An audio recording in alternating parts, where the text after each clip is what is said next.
Hi, Timmy. You having a nice laugh, are you? I mean, it's Christmas. It's Christmas morning.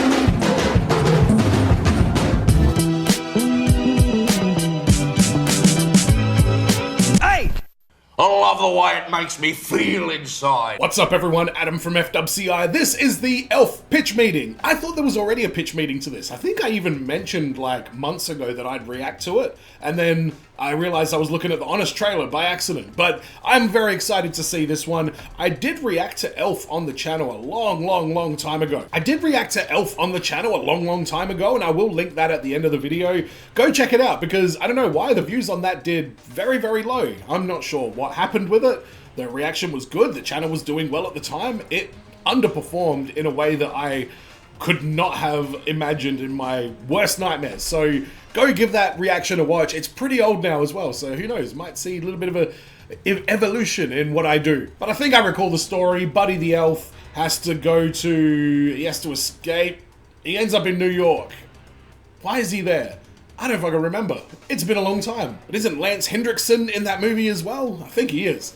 So let's see what Ryan George has to say. Catch me up, Ryan. What do we got? So, you have a movie for me? Yes, sir, I do. It's called Elf. Oh, smart. Lord of the Rings is super hot right now. So who's this tall, good-looking elf man? I was thinking that loud SNL guy, Will Ferrell. What? Yes, it actually has nothing to do with Lord of the Rings. It's a Christmas movie. Oh, he's a Christmas elf. Well, kinda. See, he was a baby at an orphanage being cared for by this old nun, and then he sneaks into Santa's bag and ends up in the North Pole. So Santa just headed directly to the North Pole after visiting that specific orphanage and never looked in his bag again. That's what we're going with. So then one of the elves volunteers to raise him, so he's raised as an elf. Oh my god. What? Well, that poor old nun lady. What are you talking about? They're not even gonna attempt to bring this baby back to the orphanage. No. So for the rest of her life, she's gonna be haunted by the thought that from her perspective, a child was stolen on her watch, never to be seen again. Ooh.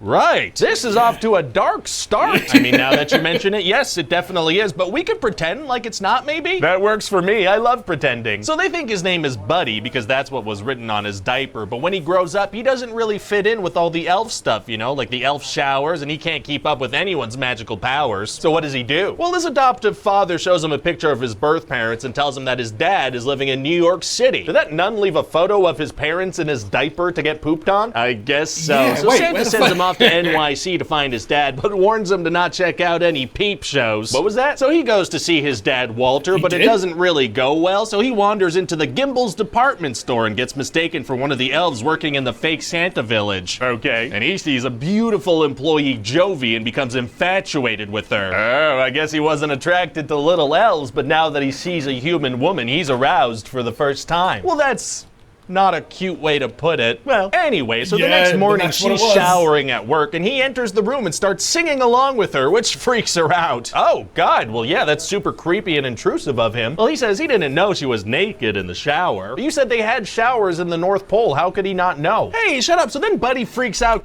Yeah, wow, okay. And you know what, this is very clearly a kid's movie, so I give it a pass. But yeah, hang on, is Buddy a part of that Born Hot Yesterday trope that I was talking about on the Hot Frosty video? Because he sees that the mall Santa isn't the real Santa and they fight and he goes to jail. Oh, he does? Yeah, and so Walter reluctantly bails him out and brings him to a pediatrician to get a DNA test to see if he's really his. Doesn't it take multiple days to get results from those? No, this is one of those pediatricians that's set up for instant DNA testing. That's not a thing, but it might be. It isn't. So the doctor tells Walter that the best thing he could do is bring this fully grown man who thinks he's an elf and has just been arrested for a violent crime into his home to meet his wife and his child.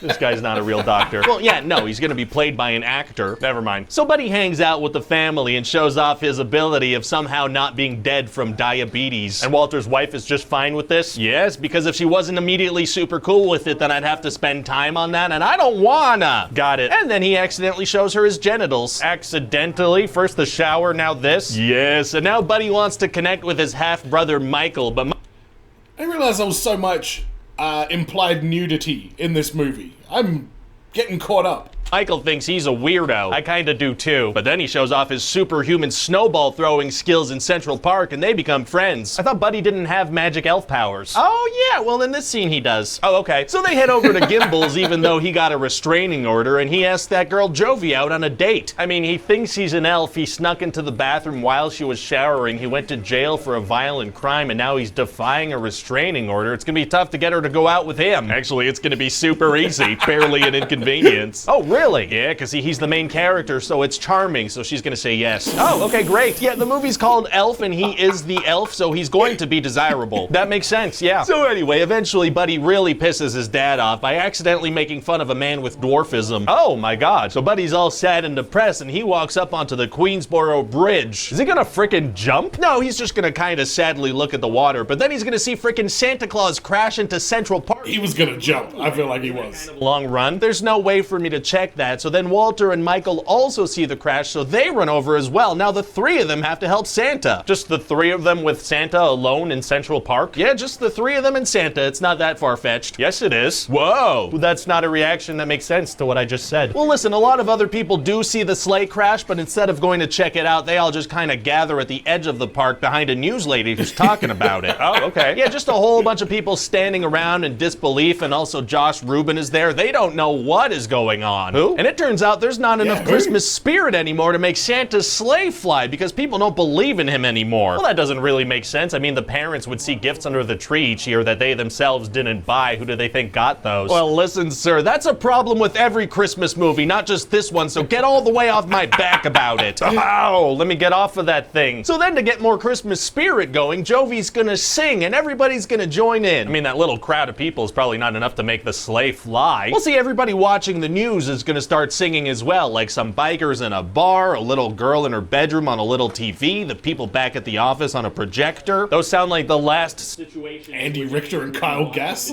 Hey, shut up. So then they all start singing and Walter's gonna join in just in the nick of time and Santa flies right above them and he's off to deliver gifts. Wow, so the news reporter has a huge story on her hands. Santa just flew above her head and there were a bunch of witnesses. Well, no, see, she's speechless for a second and then the news cuts back to the studio and they say they guess they'll never know what happened and drop the story completely forever. Why? The movie's almost done, sir. We're not gonna open that whole can of worms. Oh, unopened cans of worms are tight. And so then Buddy impregnates Jovi and we're done. Well, it sounds like a great Christmas movie and hey, if it does well, we can make a bunch more of them. What could possibly stop us?